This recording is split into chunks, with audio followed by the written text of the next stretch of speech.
নমস্কার বন্ধুরা, তোমরা সবাই কেমন আছো? আশা করি ভালো আছো। আর আমিও খুব ভালো আছি। সকাল সকাল চলে এলাম, দিয়ে সকালবেলা চা করলাম। চা নিয়ে দুজনে মিলে বসে গেলাম। তোমার দাদাভাই ঘুম থেকে উঠালো, ওঠার পর চা খেলো। দিয়ে চা খাওয়ার পর জলখাবারের কথা হচ্ছিল, অফিসে বেরোবে, কি খাবে আমাকে জিজ্ঞাসা করছে। তা আমি বললাম শীত চলে যাচ্ছে, তাহলে মটরশুঁটির কচুরি করি। মটরশুঁটির কচুরি খেয়ে নাও। আর তার জন্যই প্রিপারেশন নিতে শুরু করে দিলাম।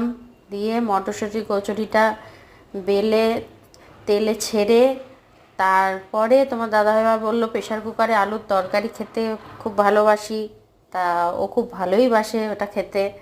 তা সেই জন্য একটু প্রেশার কুকারে আলুর তরকারিও রেডি করে ফেললাম, আর সেই সাথে সাথে মটরশুঁটির কচুরিটাও ভাজতে শুরু করলাম।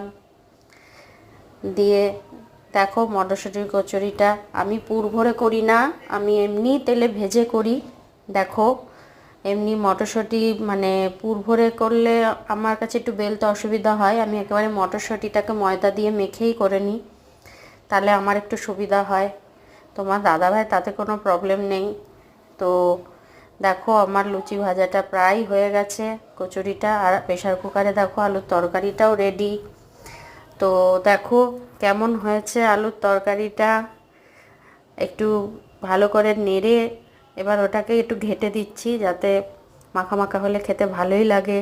দেখো আমার মটরশুঁটির কচুরি দেখো প্রায় রেডি, আর তার সাথে আলুর তরকারিটাও আমার রেডি হয়ে গেছে। দেখো তোমরা, তোমাদের কেমন লাগলো আমাকে কমেন্টে জানিও। আর তোমরা সবাই খুব ভালো থেকো। টাটা।